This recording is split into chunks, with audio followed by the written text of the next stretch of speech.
Hello, welcome back. Alterations done. Still on 1500 research. Do transformation. Same targets. That's all fine. We found a druid's grave this turn in the desert. That's one more nature gem as well. No other sites though. We took 2 provinces off Ashdod. And then Ulm also had the bright idea of attacking Mushwood this turn. So he only sent a Black Lord and a couple of Black Plate and infantries.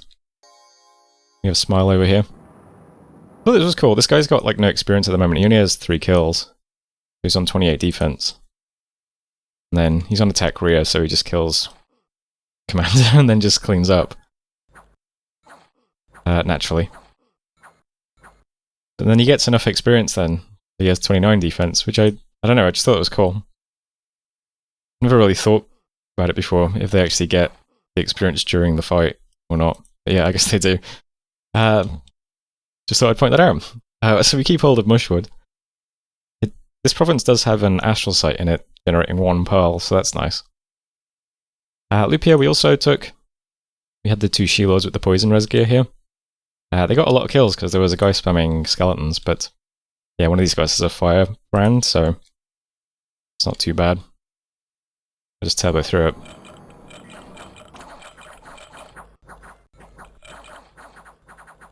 Clean up eventually. You don't generate that much fatigue either. I mean, after all that fighting, they're still only on 31 and 18 for the guy with no armor. So yeah, we're pretty good. Some more battles then. We saw Katiz taking a province off, well, failing to take a province off Solaria. And then we also saw Mictlan storming a fort against Katiz. This is a huge army now. There's so many things here. So all those Eagle Warriors just sort of drop on this army and that's that. They just clean up.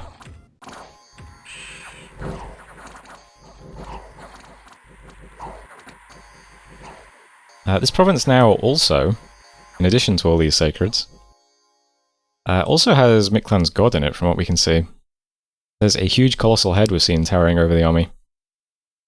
So I wonder why he needed his god right next to me. I guess we'll find out in a few turns. Vengeful Water just killed Ashdod scouts this turn, and an independent dryad, which is quite funny. We had events that gave us some Dominion and some Urgems. We saw Pythium getting attacked by more independents. Oh, I guess these were being led by the dryad we killed though, so that's quite funny. Yeah, because now they wouldn't have sneaking leadership, so they all got uncovered. That's quite funny. So that's here. Yeah, that was where the dryad got assassinated. Lost some scouts. Ashdod were permanently vanquished, and we got into the Hall of Fame as well. So, unprotected CCTV access codes has heroic battle prowess. Currently on +2 attack skill. So, congrats to him. Here's the Hall of Fame now, by the way.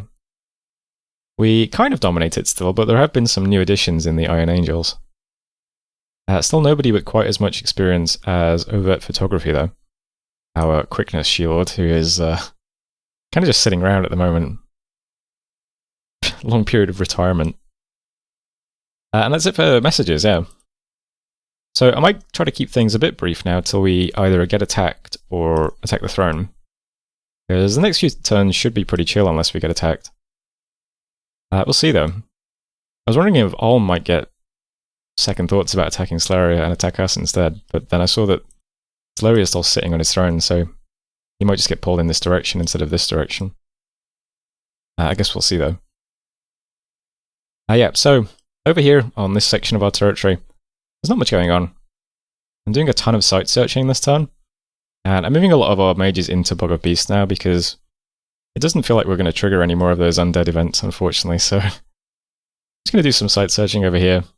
This throne is very well defended because there's a lot of big mages here. We also got a mage with fire this turn, which is cool.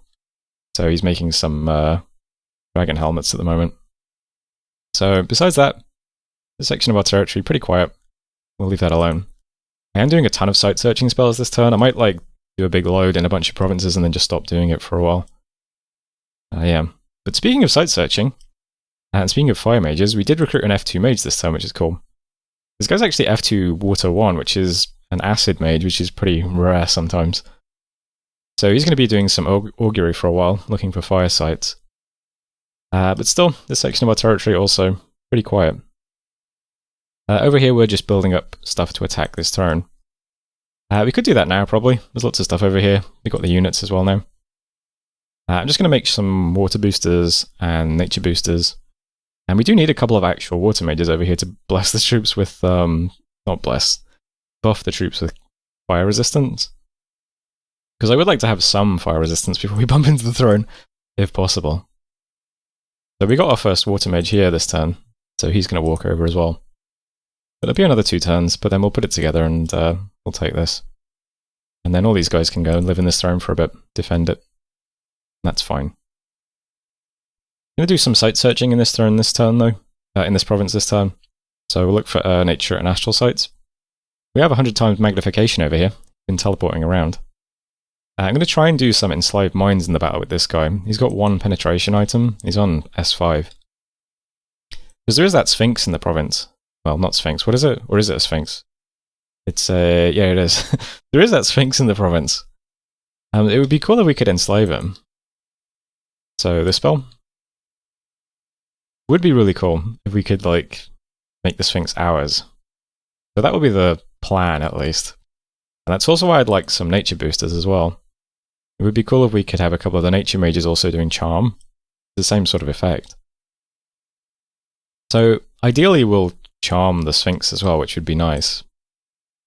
So we'll have nature mages doing that. We'll also drop some aerials in the battle. We'll have some fire-resistant troops. And we'll have some She-Lords with fire-resist gear as well. We're making helmets, which are 5 fire res, breastplates, which are 5 fire res, firebrands, which are 5 fire res, and also fire rings as well, which are like 25 fire res or something. So we can spread a lot of fire res on our commanders as well. So we should have no problems there. We'll just attack this in 2 turns. That'll be that.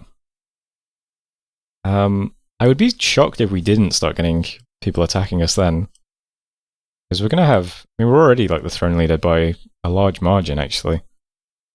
So if we go up to 5 thrones, I mean... people are going to get a bit nervous, I think. But we'll see. I mean, Solaria is going to take a lot of attention away from us, so... I don't know. Might get lucky. Anyway, we did also finish the secret project this turn, so... here's Bespoke Tripod. Now, this is not as cool as I thought it would be. First up, I didn't know he wouldn't have a chest slot, so I thought we were going to put a shroud on this guy. But also give him our bless, which would have been funnier. So no chest slot. I was also thought that we would have Galegate up at this point, and I could have empowered this guy in air, so he could cloud trapeze around. And I just like the idea of a cloud trapezing Crusher. That seemed like it very funny to me. I was also wondering about attacking this throne with a bunch of Crusher thugs. Because we just need to think... I was thinking about attacking this with like a bunch of She-Lords at shock res, but then I realised the big Anunnaki in this province is probably just going to cast a bunch of size 6 Aerials. And then they'll just trample our She-Lords eventually, won't they? Which is not very good. But Crushers are size 6, you can't trample those guys. So if we give these guys 25 shock res and send them into this province, maybe they could clean it up pretty easily. In addition to just being pretty funny. We could of course just attack this with a big conventional army like I'm doing here, but it's not quite as much fun.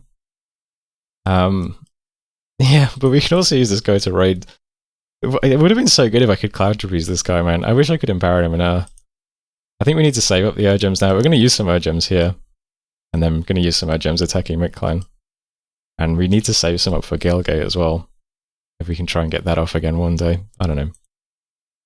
But he's fun. I like him. He's going to move over here. Maybe we can have him help us attack the throne too. That'd be good. Well, that's the secret project anyway. Anything else happening this turn? I don't think so. Mostly just lots of forging and site searching. So you can see all the stuff we're forging now. Making another Dwarven Hammer too. Lots of site searching. Some water bracelets. Lots of site searching. Lots more site searching and so on. That's that. It's turn 46. So thanks as always for watching. And I'll see you next time. Hello, welcome back. Enchantment is done. We're going to get 6 next turn as well. That's always a really good target. It gives us the Rigor Mortis, Foul Vapors, Relief combo. We can do all of those pretty well. Arrowfen we can do as well, not too bad. Finman's Flight we can do. So this is a spell that Eriu gets in the JBBM Balance mod. It's basically Stygian Path. Interesting. We have a summon as well that I think can make better use of that. That's also added, yeah, Entice Finman. Which is interesting. Yeah, we'll get Enchantment 5, we'll then get 6 as well. That also gives us Serpent's Blessing on top, which is also very useful. And the death ones we can also do as well, right? Life After Death and stuff like that. So lots of really good stuff at 6 and 7 actually. Then we'll head for Tartarians. We'll see what happens though. Yeah, did a lot of site searching this turn, and we found quite a few sites as well. So we've got things like Fungus Forest, I think that's a nature gem. Mirror Lake, that's an air gem. The Wall of Living Kelp, I think that's a nature gem. We have Thunder Oak, I think that's an air gem. Yeah, so not too bad. Saw a couple of battles too. We have Pythium taking back a province from Independence. We have Katiz suiciding a Mound King. And we have Mictlan continuing to roll over what's left of Katiz. Our Water Jollies mostly killed scouts and tried to kill a monster boar, which we now know is in this wasteland. Explains the unrest. And besides that, we got some Gems in Bycliff, some Dominion in Elsmatifia, and some more gnomes in Shambhalak. And lost a scout to disease. So there we go. Really simple turn this turn, as you can see. We're just getting the last few units into Shambhalak, so got a bunch of stuff over here now. We can easily take this and defend it, I think. So that's all fine. We'll have our Water 3 mage arriving, and we've got a Water 2 mage here waiting as well. And a bunch of Water 1 mages that can also do some fire resist as well. And we can sort through all this random gear we've got scattered around. All this gear sitting in the treasury. Yeah, and we'll just try and attack this, and we'll take it, claim it, search it, get buildings set up, and then probably just start ramming into Mictlan. Maybe I should scout this throne in case this is easy to take as well. Although we'd have to go through Ulm to get to that one. Definitely want to try and get this one though. Mictlan's God is still sitting in Darkwoods though. So who knows? We'll give things a try though. But Corbion's the first target. Besides that, getting another temple down in Honoria. Try and get to Dominion level 11 if we can. Getting a temple down in somewhere around here as well. Chilad, yep. And that's about it really. Still doing a little bit of site searching and some forging. We're doing a ton of research at the moment, almost 2,000. Have I ever done 2,000 research in a game? I don't think so. That'll be cool. Last thing I'm going to do is one of our mages has picked up a limp and a disease. So I'm going to move him into the Soaked Earth where we have the... which was it? The Translucent Tower, which boosts air ritual range. And then from here he can cloud trapeze all the way to Azimar and get healed by the healers in this province. Who, by the way, still have not healed the Never Healing Wound on Winner Best Duck photo. I'm pretty sure this can be healed eventually, even though it's called Never Healing. It's just very, very low chance. But he's been the only wounded thing in this province with 2 healers for I don't know how many turns now and just hasn't healed it, which is really fortunate. Oh well. And that is it for this turn, so I'll keep things simple. But we get to set up an army and attack this next turn, so that'll be at least a little bit more interesting. But thanks as always for watching. Hope you enjoyed it, and hopefully I'll see you next turn. Hello, welcome back. We got some research in enchantment done, and we'll have it finished next month. We'll have enchantment 7. That's fine. We've cut our research in half pretty much because a lot of people are moving this turn. That's okay though. We did some site searching. We found an earth site, a nature site, and a death site. And I think it was 2 death gems, 1 nature gem, and 1 earth gem, so that's what we found. And it looks like Pythium has dispelled Vengeful Water. And then they've put up Arcane Nexus, so not great. Kind of sad. I think I said I always have bad luck with globals, so it doesn't really surprise me that someone just immediately dispelled it. I suppose it's to be expected, right? I mean, Pythium is our closest neighbour, and yeah, they're a pretty strong astral nation, I think. But even so, we had a massive overcast in it, so the fact that they were able to dump a ton of gems into dispelling that, and then also put up an astral global is kind of surprising. But oh well. Pythium also declared a new prophet this turn too. Got some more little battles. We've got AI Katiz still walking around through Celeria, and Celeria is still marching at Ulm. Haven't seen any more of Ulm's Iron Angels yet. They're down too, so maybe they're re-gearing them, I don't know. Events then. We got some death in World's Teeth Mountains. Desperate villagers have been praying to dark gods to ease their hunger. Unfortunately, their activities have attracted the attention of a demon. A disease demon, in fact, who has been easily dispatched by a militia. So, these guys are nerfed a bit in JBBM. Not very formidable anymore. T-Ash, we got some unrest. And Scorpion Cracks, we got a Snake Ring, a couple of gems, and almost 400 gold, so not too bad for turns. And hey, an affliction was cured. That's right. Best Duck Photo did actually get cured this turn, so congratulations to him. He got rid of his Never Healing Wound. We also found a Katiz stack over here. Yeah, Katiz has been patrolling this province for a while, I think. I just always lose scouts marching through this province. Pretty funny. Yeah, so Pythium dispelled our global, put up a big one of his own, Arcane Nexus. This is going to generate tons of pearls for him. And he now has a gigantic stack in his cap as well. So I'm not sure what that's for. Could be attacking us, you know. I suspect he'd try and attack the throne then.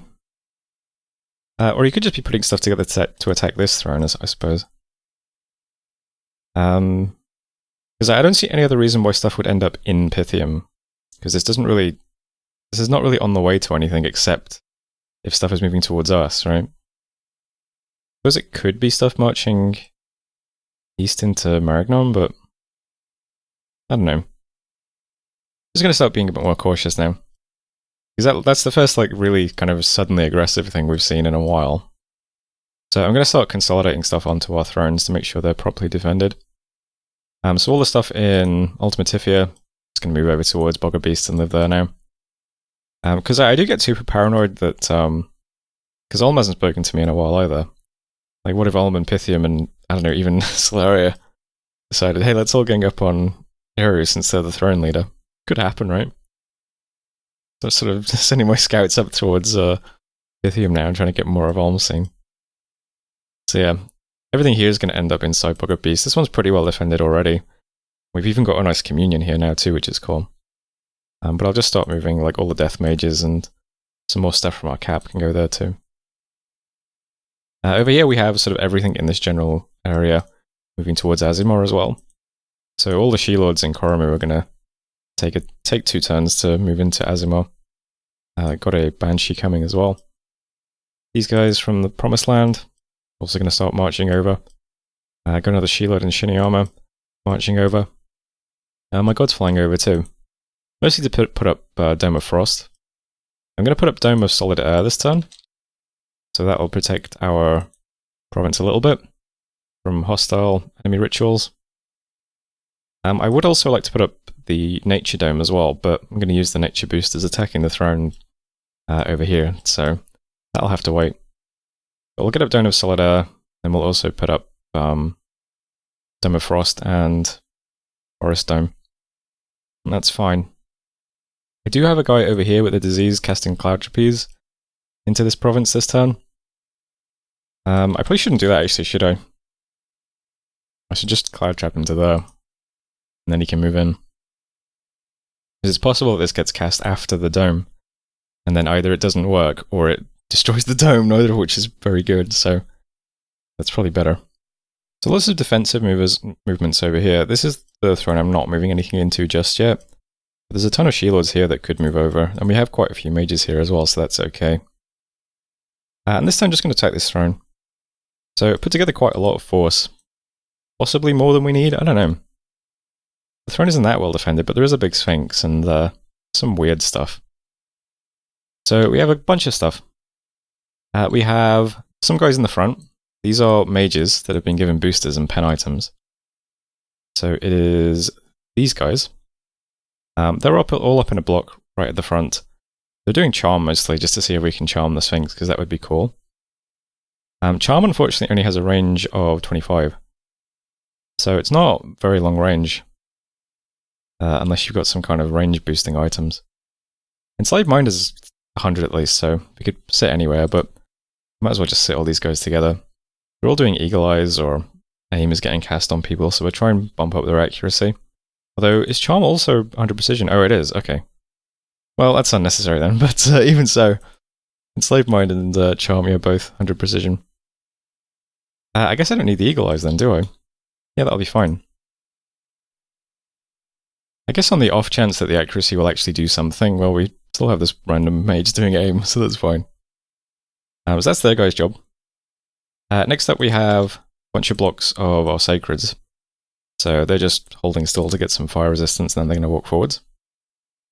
We also have some of our Get Out She-Lords as well. So they all have, I think, 15 fire resist? Yeah. So some of them have like a fire resist ring, and then they've still kept the frost brands, which would probably be more useful in this battle. Some of them have got 3 pieces of gear that gives them fire resist though. So they've all got 15 fire resistance. And then we've got some water mages as well, who are stood in amongst the troops, casting fire resist buffs. So you can see these guys here. They have bracelets. This one has a bracelet and a cloak. They're doing some fire resistance. It's only 5 fire res, but it's something, it'll help. A lot of I think that'll cancel out most of the heat aura. And then things like the Fire Snake. The Fire Snake has a Fire Flare attack, but I think that's like 12 armor piercing damage, so just having 5 fire res will help with that. The other thing the She-Lords are doing is casting poison resistance. So since we have our Prophet in this battle doing Divine Blessing, they don't have to bless themselves, so they're doing Mistform and poison resistance. That's because the Fire Snakes do actually do, I think, strong poison if they hit you, which would be kind of unfortunate if they managed to just randomly get a bite attack through Mistform, do 1 point of damage, but then they drop a 15-point dart on someone and kill them immediately. So yeah, I'll just guard a little bit against that. So that should all be fine, but then right at the back as well, I've also got some imps on attack immediately. And these guys at the back are just going to put up a storm and then do some earlies as well. So I don't suspect many problems. We even have the Crusher right in the front, who's very slow, unfortunately. He's got quickness, which gives him a massive 6 combat attack speed, I think. Yeah. He can go have some fun, though. He's got 26 protection and 5 fire res, so fire isn't going to bother him at all. And he doesn't fatigue, which is another reason why I thought he'd be cool. Guess we end up in very long battles against skeletons or something later on in the game. Whatever though, he can come along and have some fun. Why not? So all that prep might be overkill for the throne, I don't know, but I just really wanted to I want to clear out the units as fast as possible and then just hope that our charmers can manage to land the charm on the Sphinx, because I think that would be cool. But we'll see what happens. Once this is done, we can distribute units between these 2 thrones as well to make sure that they stay safe. And after that, I'm probably going to stop doing site searching soon. We'll try and save up some more air and water gems. Maybe we can try again putting up our globals. Maybe, I don't know. Miklan's back here, by the way, and their god is still in Darkwoods. But they do still have to contend with Katirs, I think. Who did this just get taken off? Oh, nothing, that was just my scout getting discovered.